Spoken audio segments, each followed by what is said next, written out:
Okay, so we've started. Thank you very much, everybody, for coming along to this lecture, which is on the Codes of Politeness in 18th and early 19th century Britain. And no doubt you already know the phrase polite society. Perhaps in your mind that conjures up pictures of genteel 18th century balls or maybe overdressed ladies sipping tea. That's not necessarily inaccurate, but there's a lot more to polite society, and especially to the concept of politeness, than those kind of neatly manicured images might convey. In fact, it's not exaggerating to say that the idea of politeness was one of the defining concepts of the era. And I'm going to look at it largely from the period roughly 1730s-ish to 1820s-ish. But what is going to follow is not necessarily going to be a neat chronological narrative. Instead, I'm going to be probably hopping about a little between different decades, and I'll be drawing examples from across that whole century. And that's not to imply that polite society was something that was static, because that's not true. But instead, it's to give you a sense of the breadth and also the longevity of the idea. I should also point out that I'll be using the terms Georgian, Hanoverian, and 18th century pretty much interchangeably to refer to Britain throughout this period, even though those meanings aren't exactly synonymous. But so hopefully you'll bear with me on that. We should start, though, first of all, by trying to define what politeness was. And in all cases, one goes first and foremost to one of the foremost authorities on a particular subject, and this is Lawrence Klein, who's been writing about politeness really since the 1980s and is considered to be one of its most important historians. And this is a quote from one of his publications. I'm going to give you a full bibliography at the end as well, which you can download, so you'll get a sense of where I've drawn things from. Though the word polite had been in the English language from at least the 15th century, denoting the state of being literally neat, in the late 17th and early 18th century, politeness grew to cover a range of meanings. Several broad categories of usage of the term polite are indicative. First, as a behavioral or moral standard for the members of an elite, and he gives some examples there: polite gentlemen, polite ladies, polite society, and so on. Secondly, as an aesthetic standard for most kinds of human artifacts and products, so polite arts, polite towns, and so forth.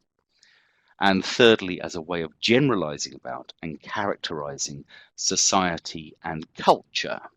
So you get phrases such as polite age, polite nation, polite people, and so forth, the ones that he's pointed out there. In that last usage, in the latter usage there, politeness was frequently deployed retrospectively as an attribute of classical civilizations. Politeness helped to recast the Renaissance model of history, in which modernity was separated from its true ancestor, the ancient world, by the vast, dark gulf of the Middle Ages.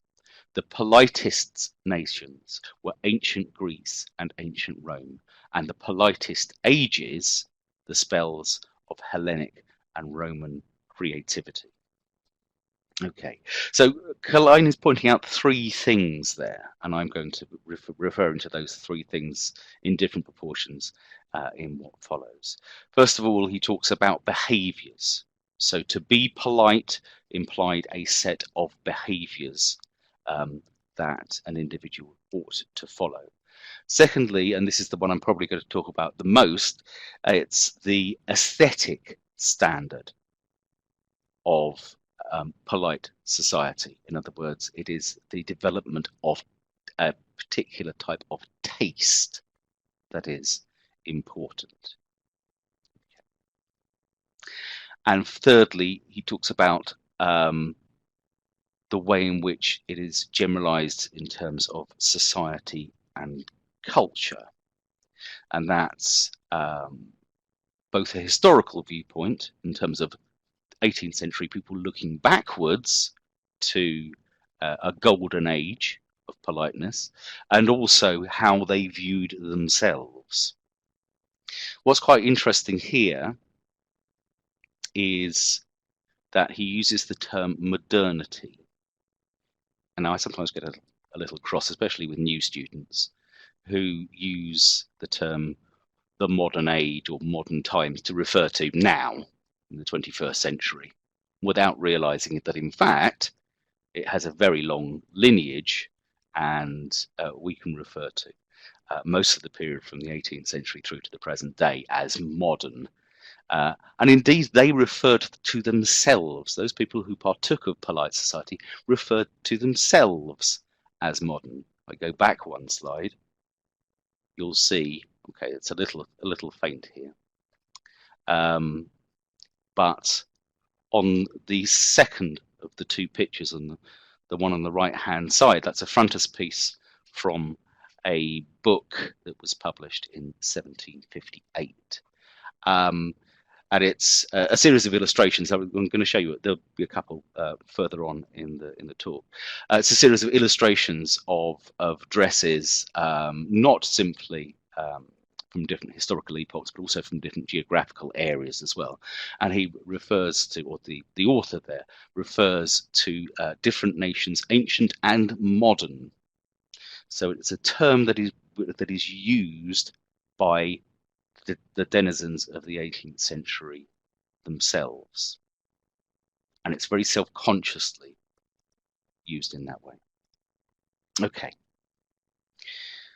So we've got Klein's kind of broad definition there, but it's neatly packaged, admittedly, but it's still quite abstract.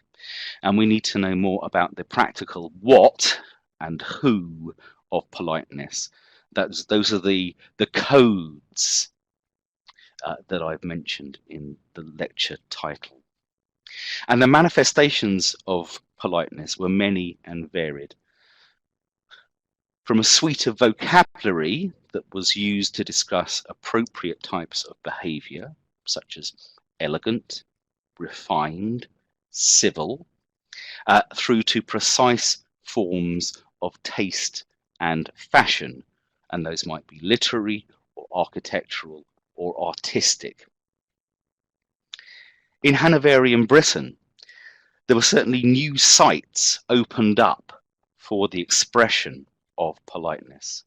So you get public arenas, which included assembly rooms, concert halls, pleasure gardens, coffee houses, hotels, and the such like. But we shouldn't forget that domestic spaces too were areas in which polite taste could be exhibited, and exhibition is really important, and I'll come to that in a couple of slides' time. There are certain modes of behavior, language, deportment, civility, manners, which are badges of an individual's politeness. And beyond this, there's also a sense in which personal improvement is intimately connected to the culture of politeness. That is personal improvement, both in terms of learning, educational improvement, and moral improvement too. Politeness was also expressed in consumption, and that is how people dressed, what they bought and where they bought it from, where they lived, the moral and religious and social causes they involved themselves in, what they displayed in their homes, and so on. And to accompany those new activities was a whole series of new goods and services. And that's everything from music lessons through to children's toys. All of those could potentially be polite. To begin with, politeness is also quite London-centric. At the beginning of the 18th century, it's quite London-centric, and that's seen as the hub, the core from which radiates out refinement and elegance and sets a standard for most of the rest of Britain. But that does begin to change later in the century. But at the start of the century, I'll give you one example. If those of you who live in the northeast of England may know of Gateshead Park House, that's up in that neck of the woods, and that was significantly rebuilt in the first decades of the 18th century.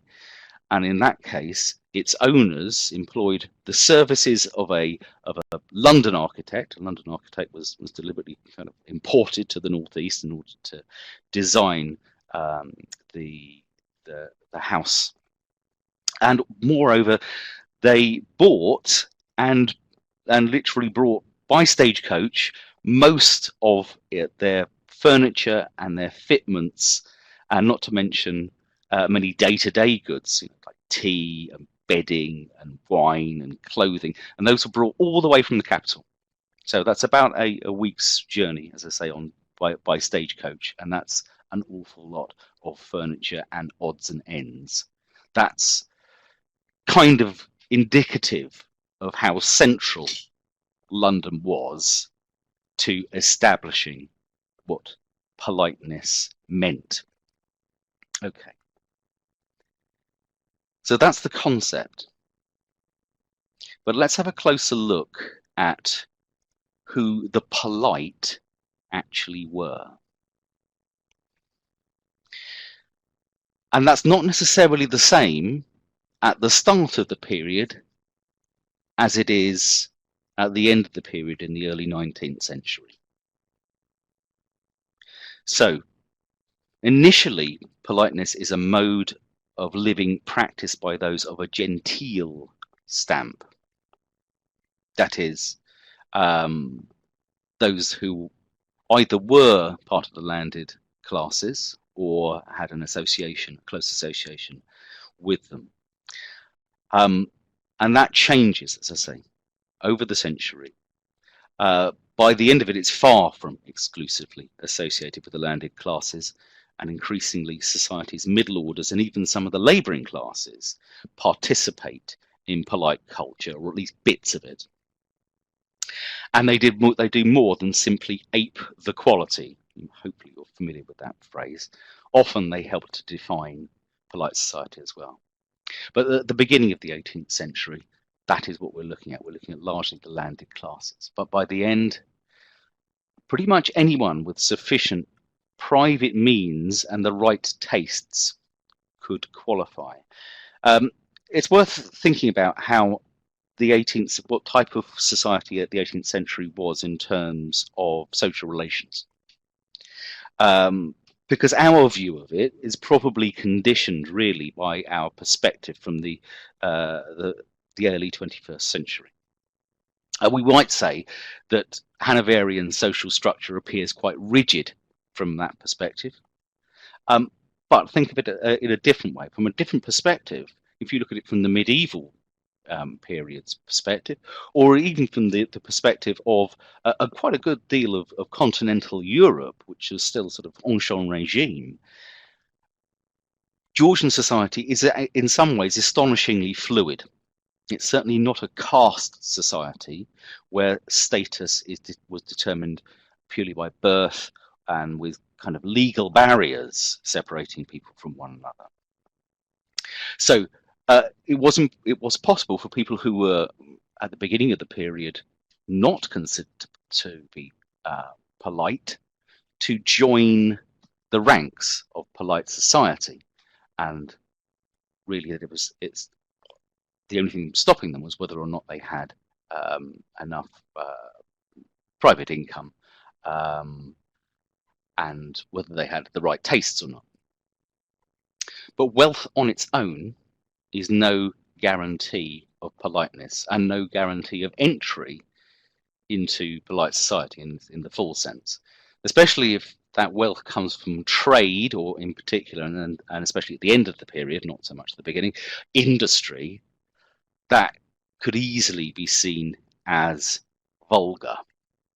Vulgar is quite an interesting word. It's the kind of preferred insult handed out by polite society to those who were not considered to be polite, or indeed, kind of the antithesis of polite.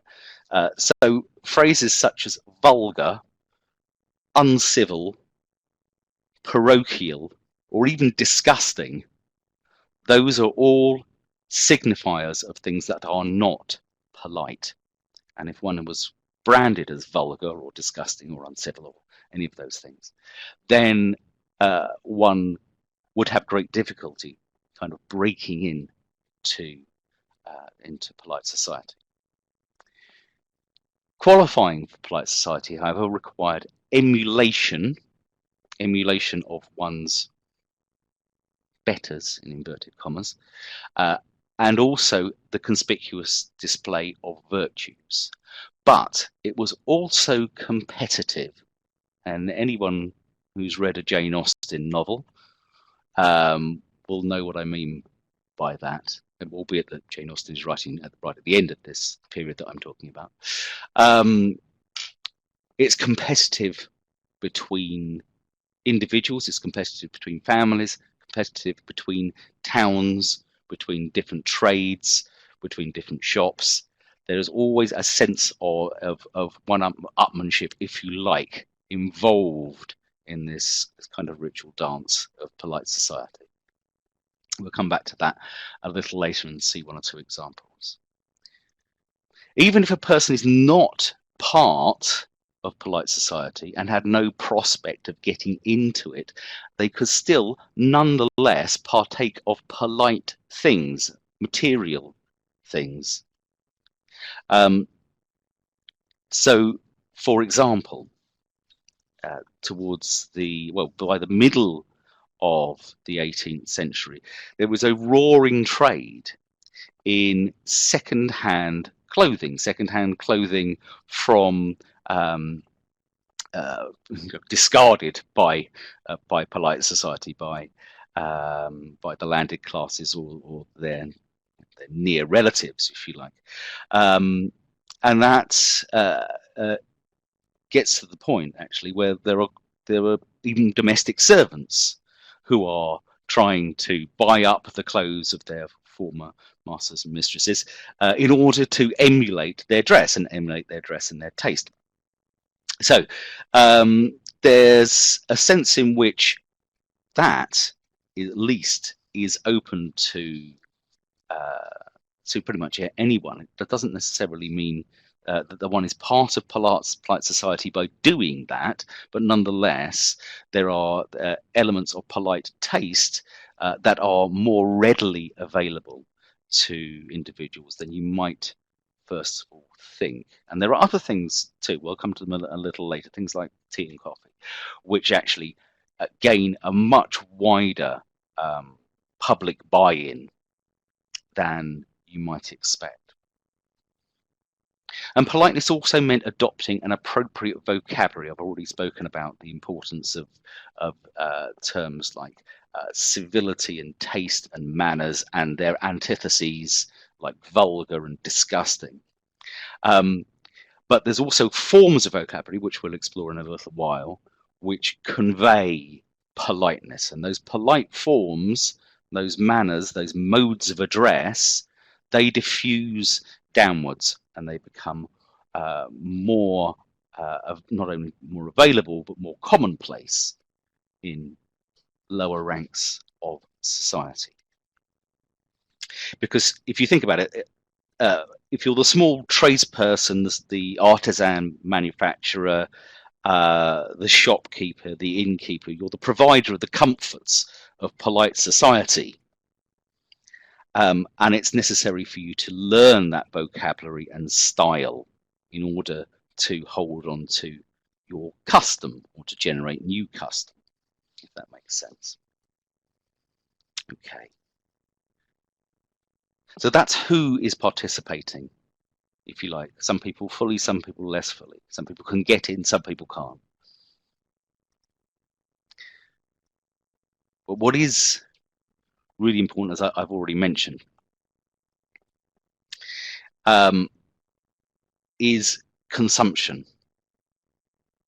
I'm only really exploring tiny little bits, tiny little examples of polite society throughout this lecture. You can only look at a kind of a corner of this particular subject, but I've given you some examples here.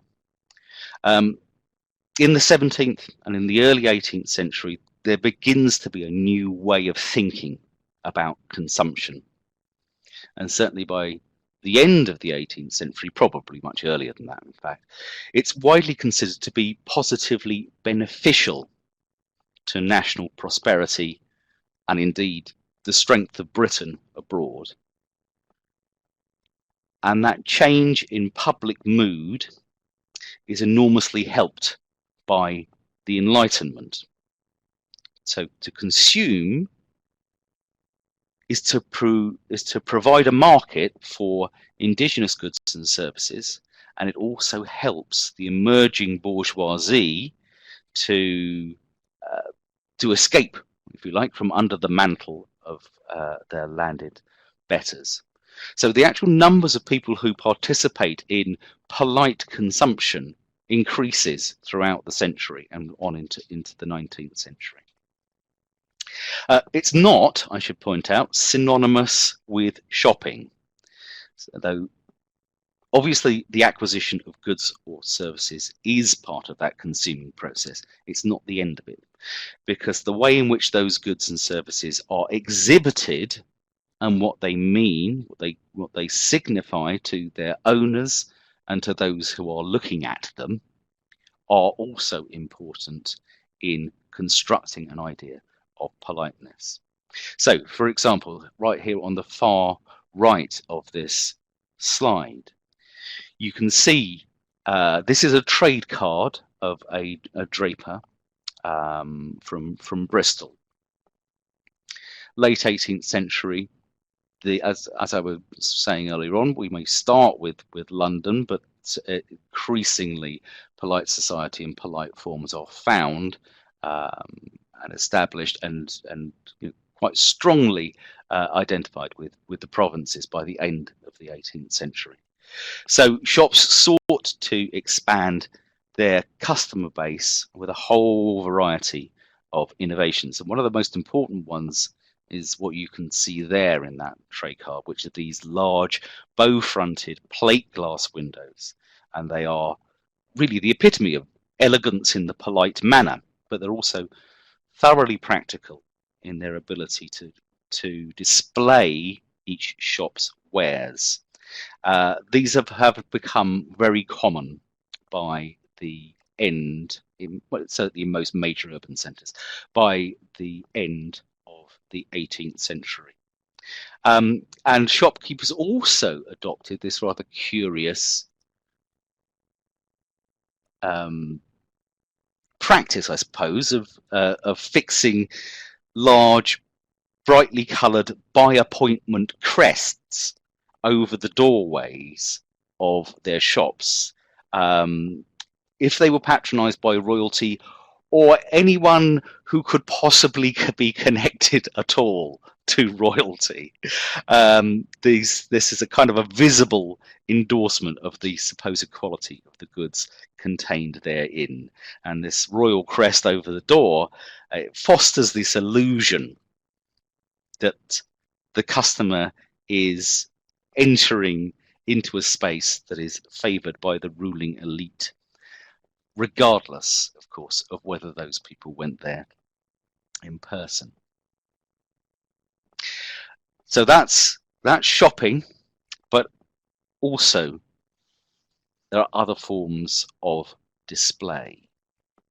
So, for example, here on the bottom left-hand side of the slide, we see the portico of Osterley Park in West London. I'm not really going to talk very much about architecture today, but this is the one exception to that. Um, a house, particularly a house in the country, is not simply built to live in, it is intended to impress. And the idea is to create a luxurious space which would provide diverting pastimes for guests. And of course, it would show off its owner's perfect taste and learning. And this is typical, Osterley Park is typical of the copying of classical period motifs that were popularized by Andrea Palladio in the 16th century. And so you see you've got the pillars there with the capitals of the pillars are just about see. Those are ionic heads to the pillars. The idea of a portico in itself is supposed to be emulative of ancient Greece, ancient Rome, and so forth. And you see those types of architecture being established from the early 18th century onwards. Curiously enough, Osterley Park, in fact, actually predates the 18th century, as indeed does Gateshead Park House that I was referring to earlier. But it was massively reconfigured by famous architect Robert Adam, another London architect. There we go, to reflect the modern tastes and polite tastes, and it's actually owned by Francis Child, who is Sir Francis Child, and he was originally a goldsmith, so made his money from trade, curiously enough, and so was able to get into polite society simply by showing how incredibly polite and spot on his tastes were. So that gives you an idea of perhaps the outward exterior view of a kind of typical polite building, albeit a very large one.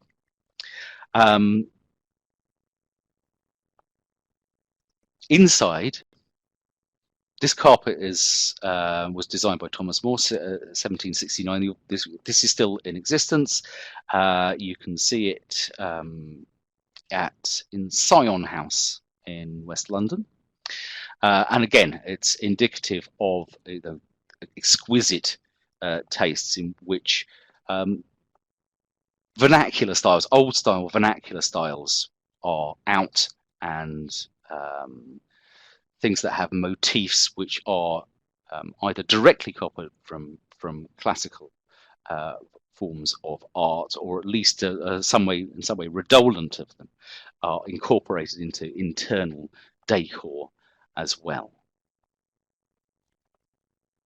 And finally, this large picture in the middle, this is sketches of, or one of several sketches of Scarborough by Thomas Rowlandson, famous illustrator stroke caricaturist in the late 18th, early 19th century. I'm not sure exactly what the date of this is. I suspect it's the first decade of the 19th century, simply because that's when Rowlandson was at his at his peak of his powers, if you like. And what you're seeing there is the deliberate display of people's tastes, in terms of their dress and in terms of their deportment, at a fashionable place. Scarborough was a famous spa. Spas were very much part of polite display.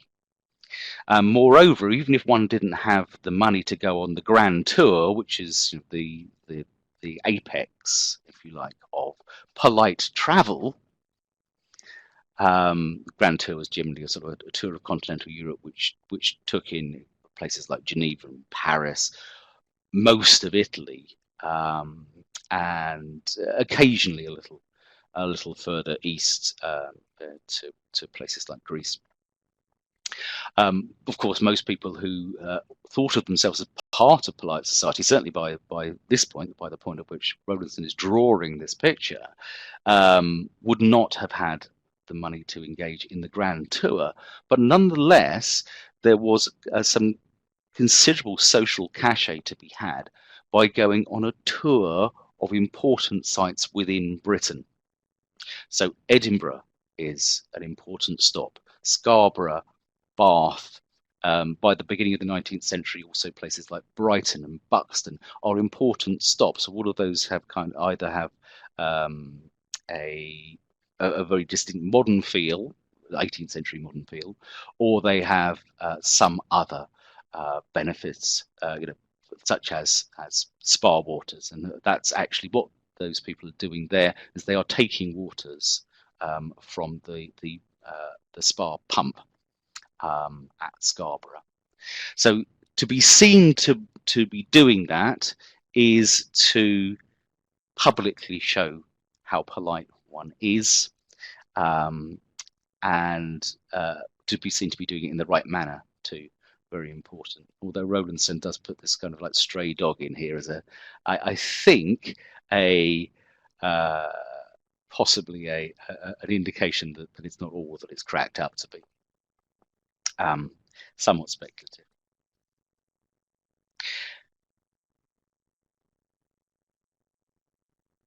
So, as we've seen, there's shopkeepers, manufacturers, and the such like had to adhere increasingly to accepted modes of polite behaviour and polish their manners and their vocabulary in order to attract custom. Because this is a very literate culture. Polite culture is very literate, and it hinges quite often on print culture.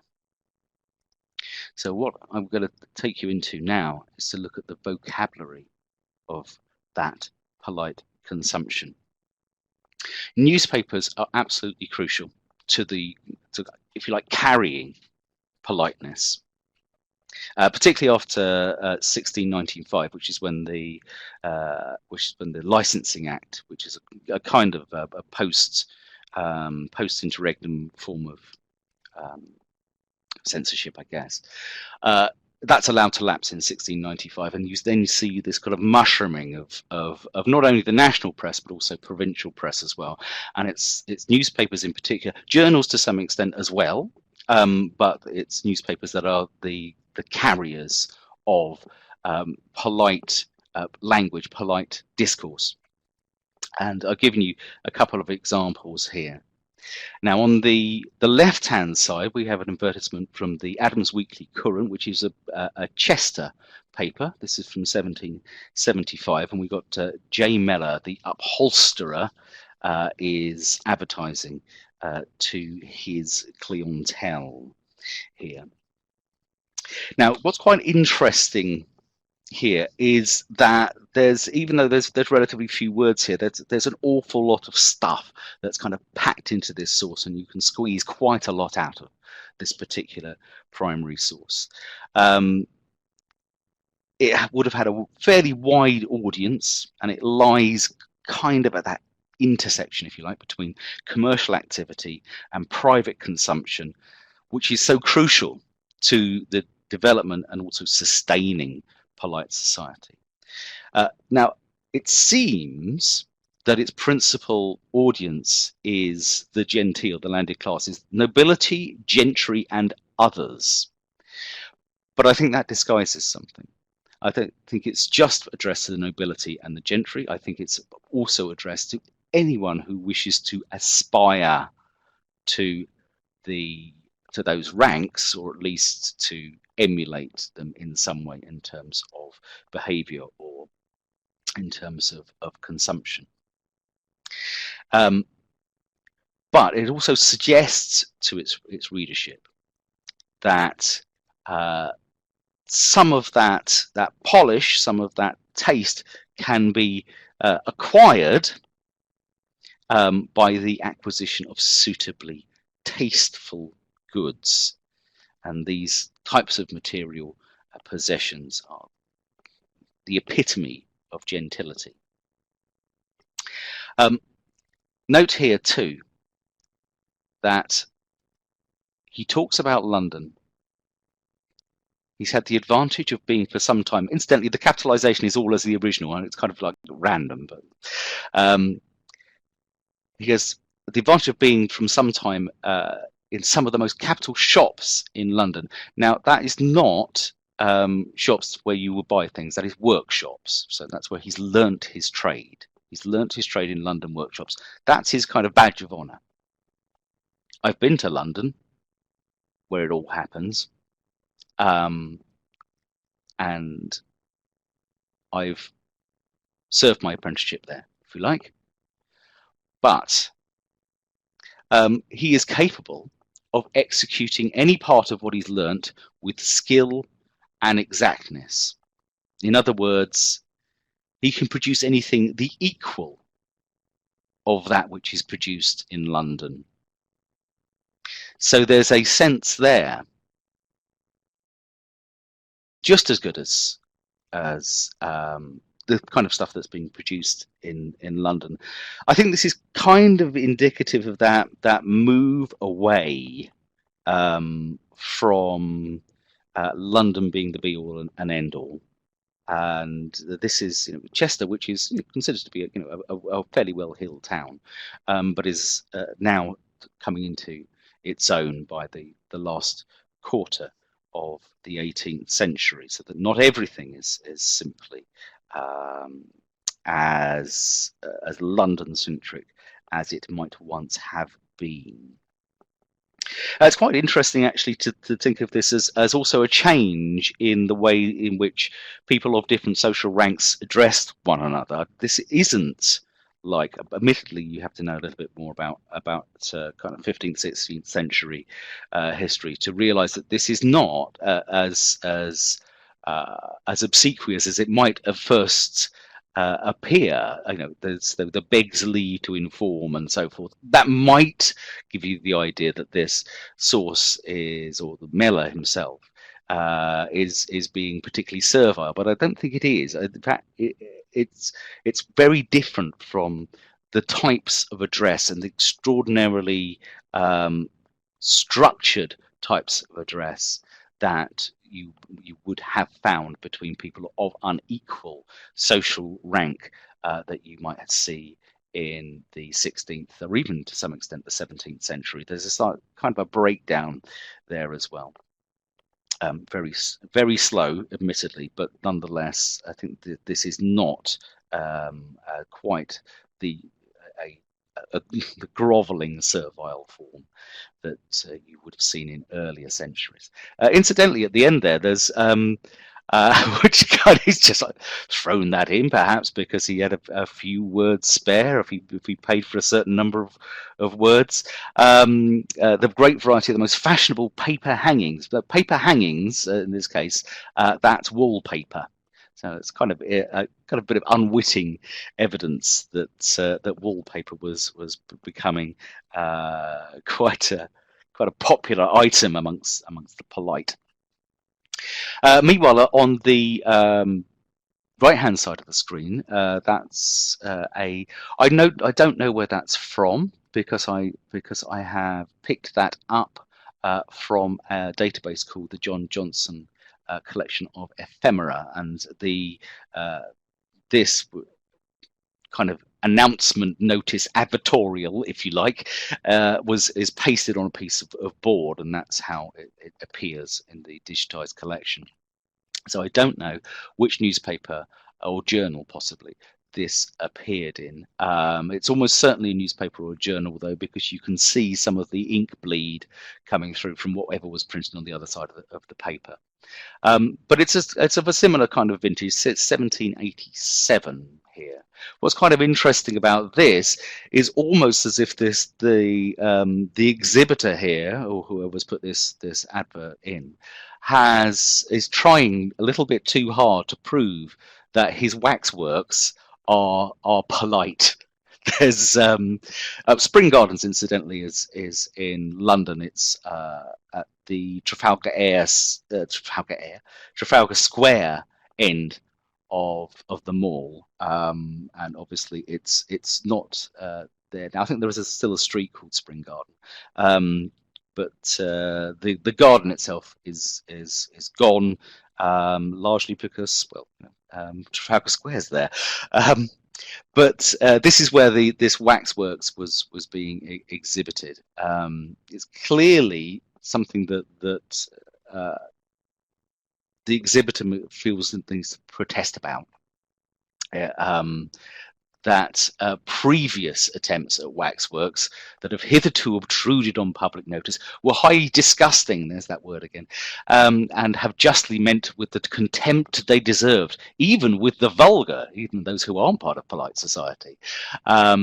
So they're really trying to convince his, possibly her, audience that the waxworks collection at the Spring Gardens is a suitable attraction for polite people. That's quite interesting. That it also mentions the polite world, and likewise talks about the ways in which the waxworks are,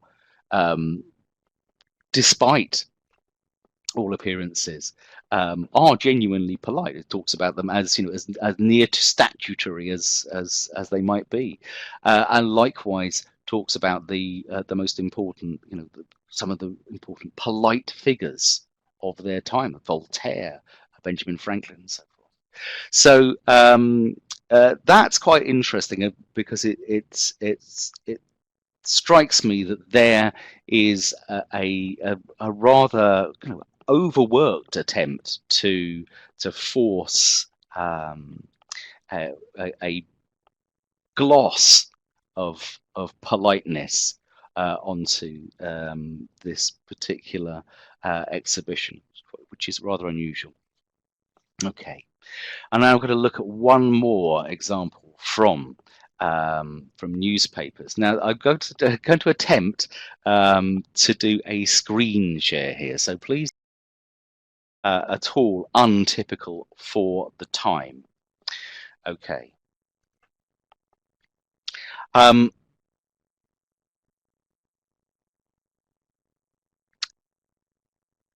This is a good practical representation of what Stobart refers to as that matrix of advertisements, which gives a sense of the completeness of the polite terrain, his words, not mine, and offers a program for polite consumerism. Again, Stobart's words, not mine.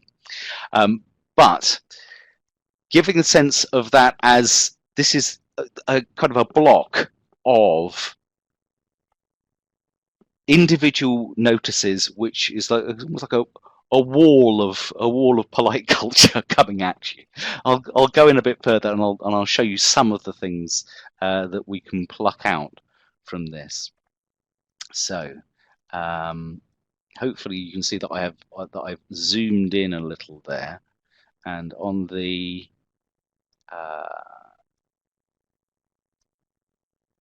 roughly in the center of your screen, you should be able to see the an advert for new haberdashery, which, you know, very clearly that's going to be a type of, you know, that's a type of polite article.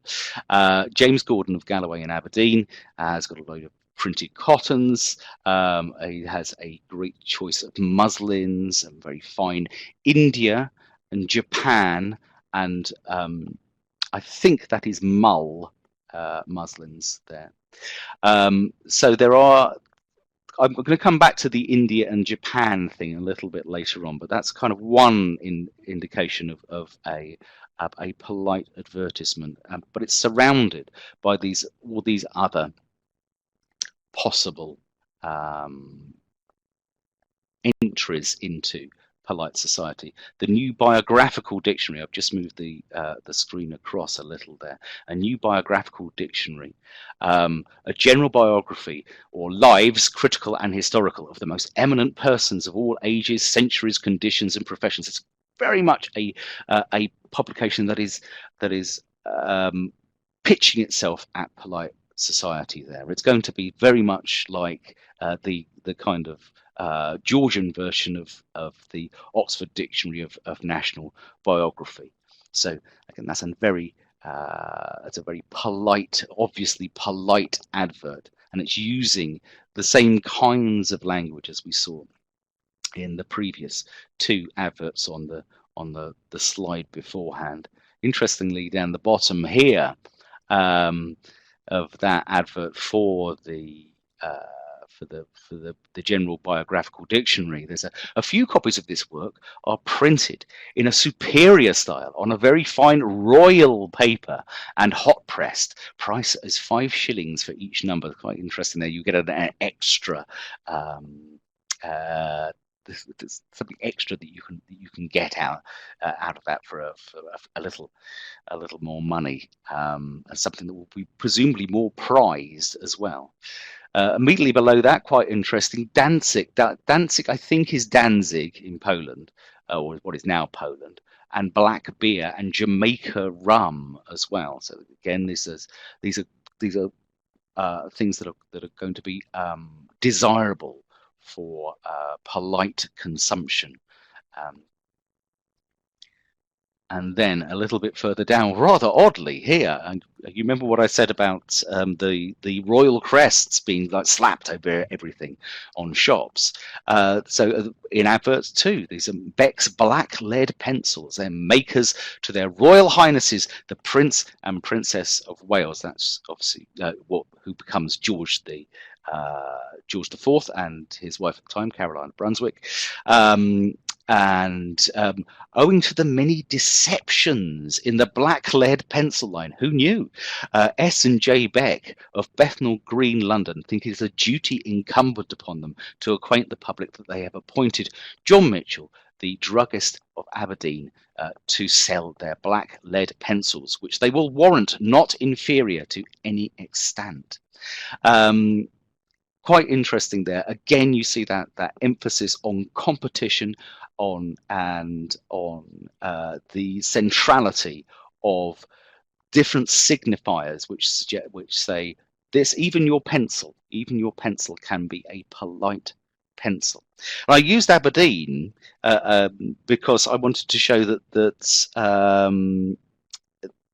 there's that broadening out beyond London, so that even by the beginning of the 19th century, you're seeing politeness and polite society being exhibited in areas which perhaps at the beginning of the 18th century would have been considered to be provincial backwaters. Okay, I'll stop sharing that now.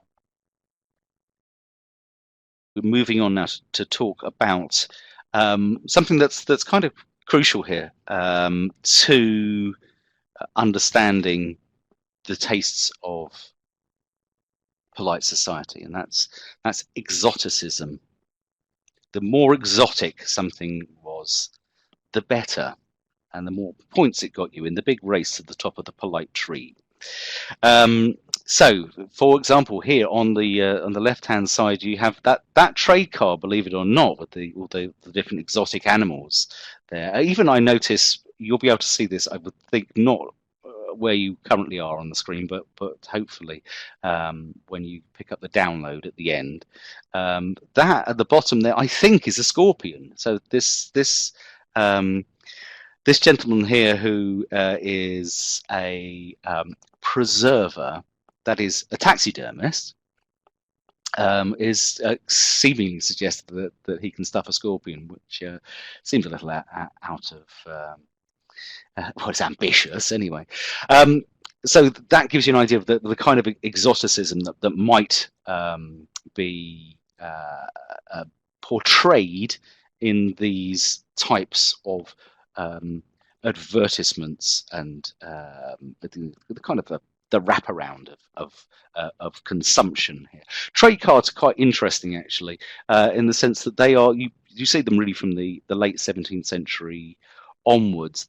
And they are very good at conveying a sense of how a particular manufacturer or seller or uh, shopkeeper wishes to portray themselves.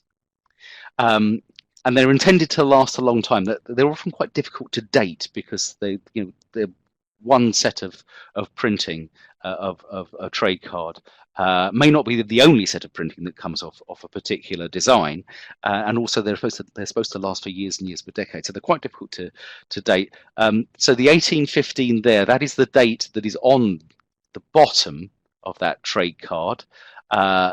Which is which I nicked from the British Library, and I suspect that is not necessarily the date at which it is printed, unless there's something on the back that's not obvious.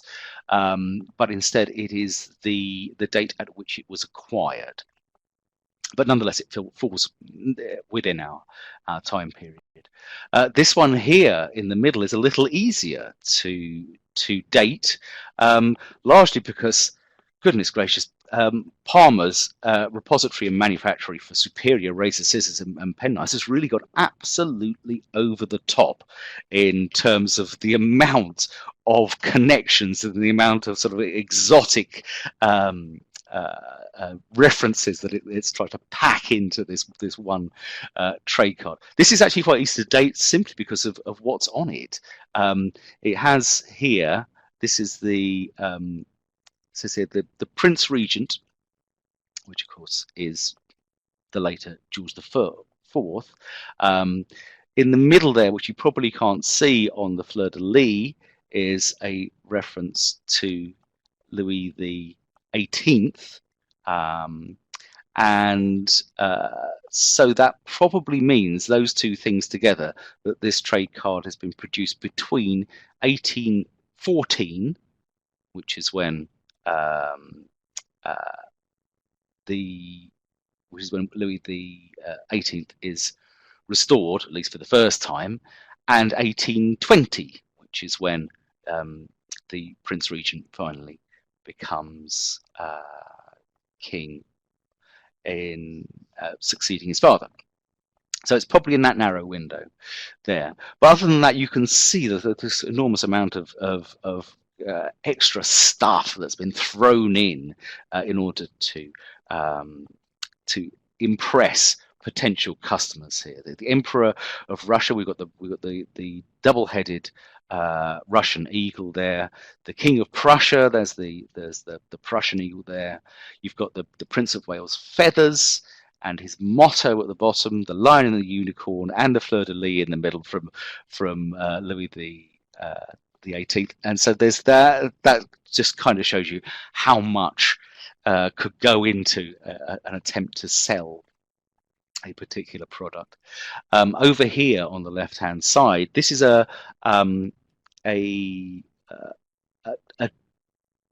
billhead. So these are kind of like pro forma headings used for invoices and correspondence and so forth. There's a lovely collection, which is where I've got this one from, of these online at the Fitzwilliam Museum in Cambridge. And I've just put this one in just because it had this lovely little cactus here, and also because it refers to greenhouse and curious exotic plants. You probably can't see that, it's down there. Which is indicative again of a particular type of polite consumption. Everything could be potentially polite, even plants.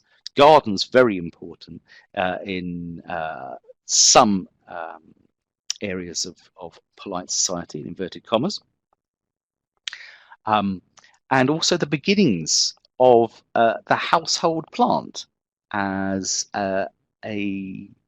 emblematic of one's taste and one's refinement. It's had to have household plants by the mid to end of the 18th century. So quite interesting there. And this is something that is quite very important, and that is the importation of ideas from elsewhere. In this case, from China. China is pretty much the preeminent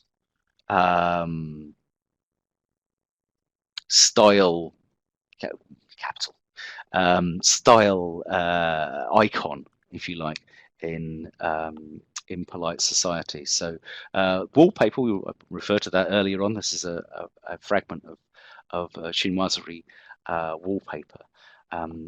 So that again could exhibit one's taste and one's breadth, geographical as well as in terms of aesthetic.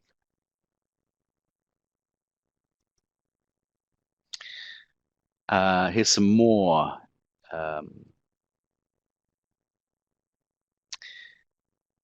We would probably find, in fact, we would definitely find the two trade cards on the left, which date from the middle of the 18th century, to be pretty offensive now.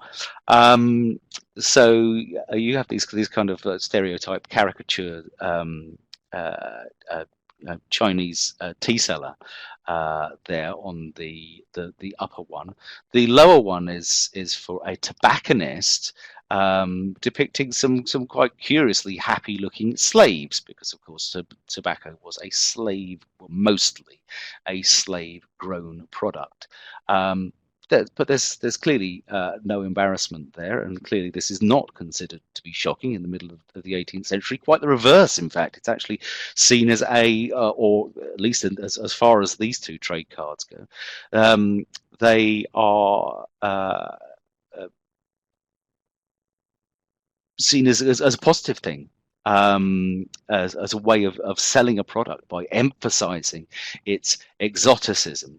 And of course, tea and tobacco are incredibly popular exotic products, which are not only available to the well-heeled and to the full members of polite society, but they are products that have a very wide social cachet and are bought increasingly by the what we would, I suppose, now call the working classes. Although that term is slightly anachronistic for the mid-18th century. So again, the stressing of exoticism and no kind of hint of shame about the rather shocking images that we see nowadays. Sugar too. Sugar extremely important in the definition of polite taste. And again, another thing that acquires a kind of a mass market in Britain in the 18th century. And it's produced this is the polite form. If you have one of these, that's a sugar loaf. That's generally speaking how they were presented in polite society. You literally have one of those, maybe wrapped up like a bouquet, and presented at table, and shave bits of sugar off of it in order to sweeten things, because of course, tea is not sweetened, coffee is not sweetened, chocolate, which is drinking chocolate, of course, in the 18th century, is not sweetened. So that's why you need sugar. And sugar is so popular, in fact, that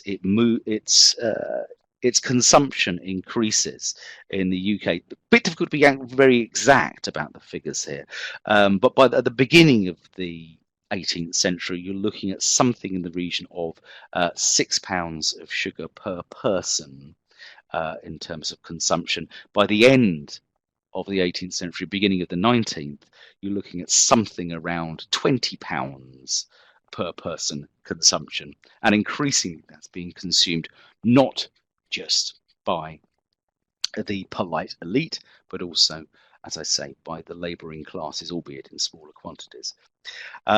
Incidentally, our current level of per capita consumption of refined sugar is something in the region of about 60 to 70 pounds a year. So it's not quite as severe as we have nowadays, or as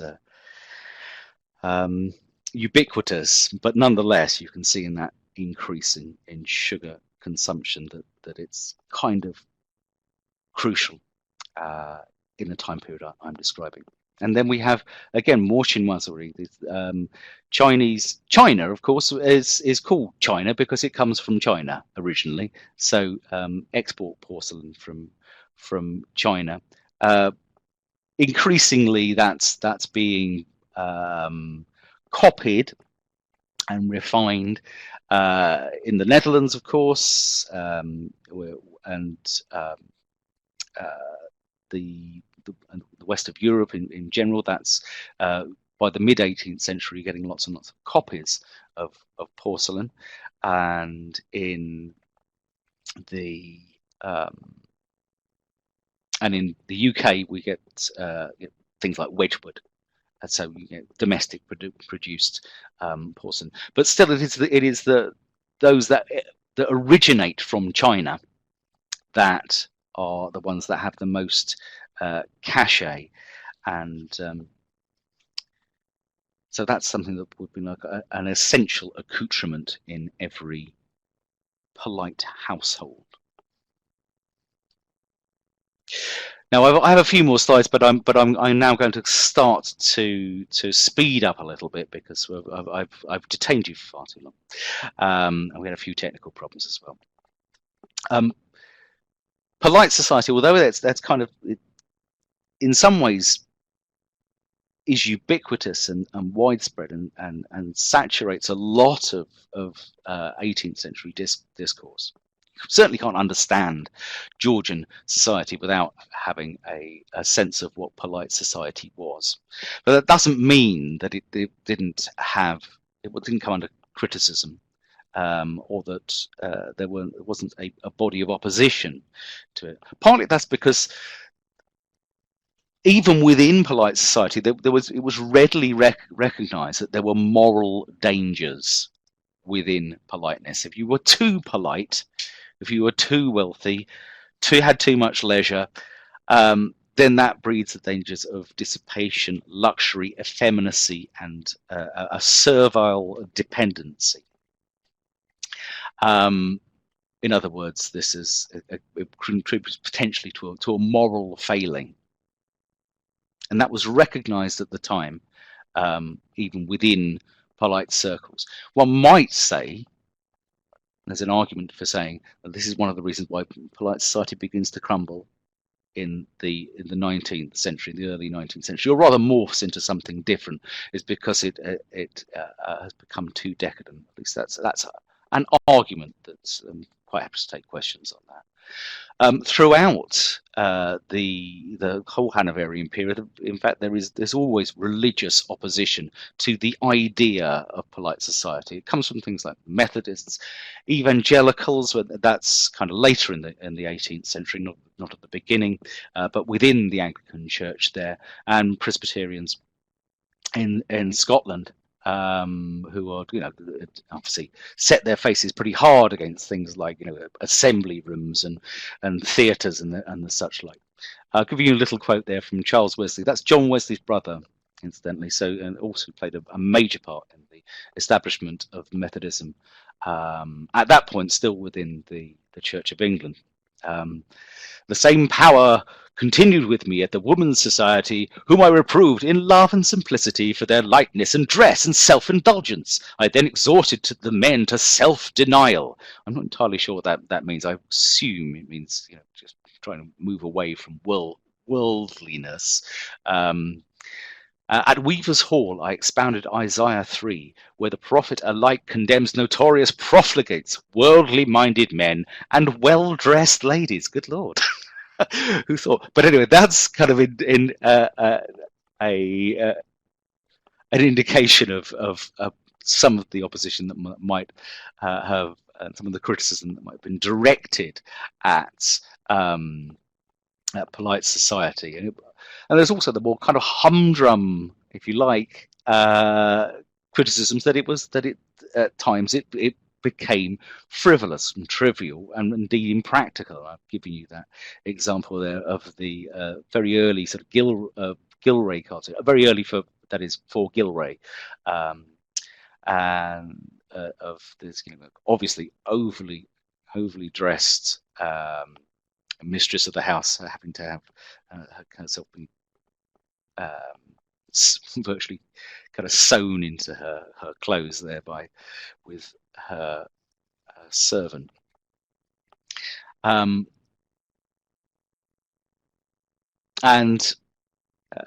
finally, I wanted to look a little bit at the decline of polite society. Again, these are more satirical pieces.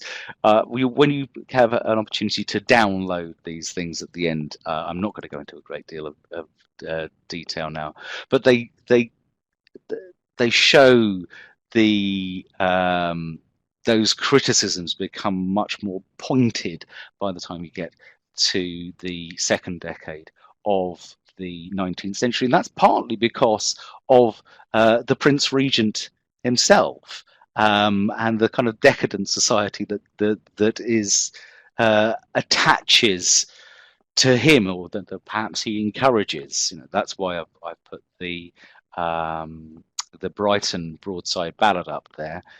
Worth having a look at that, because it has various kind of tropes in it. For example, women who pretend to be French, lawyers who are out looking for clients, effeminate dandies, and the such like. It's quite a nice little piece of satire. And on the other side of the slide, of course, there's the fairly famous George Cruikshank, who's satirising the increasingly overblown and impractical fashions there, a development of that earlier Gilray type, Gilray cartoon that we saw on the previous slide there. Okay, so this is the summary, and I'm sorry that this has slightly dragged on past where I would expect it to be, but I hope we've managed to bear with it.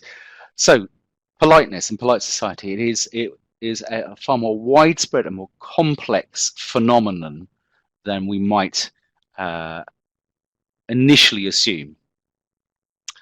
It's not static, it's fluid in terms of what and who and even where was polite. What I was talking about with that spreading out of from London, and then the provinces kind of become increasingly themselves hubs of politeness.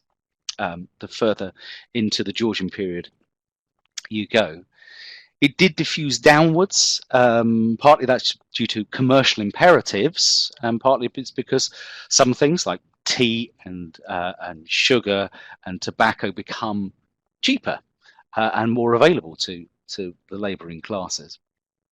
It is heavily dependent on display, on exhibiting your worth, and that's not even mainly in a material sense, but more in an aesthetic and a moral sense. So heavily dependent on display, on consumption, and carried by print culture, as I hope you could gather from the newspaper clippings that we looked at. Tended to exhibit a taste for the exotic, and indeed, in a sense, it's a movement that is in some ways kind of global. It looks globally, even though it massively misunderstands the cultures that it encounters outside of Europe. But nonetheless, it is a global looking phenomenon.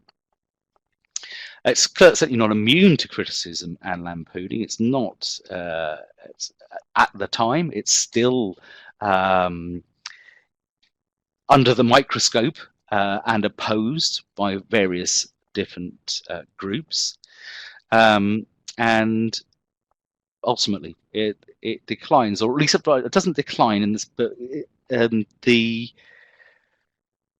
morphs into something else, and the term polite society kind of passes out of fashion. Is that because it's a victim of its own success? There are too many people trying to be polite. Is it because it declines into decadence? I offered you absolutely no definitive answers there, just things to think about. And certainly, if you want to explore some of the references that I'm going to give you in a second, then you can look at that as well if this has interested you. Thank you very much for attending. Thank you very much for being patient with all the technical problems. I'm now going to stop the recording, but this will be available to you, I hope, in a week or two via the society. But thanks very much for coming, and as soon as I turn the recording off, we can have questions.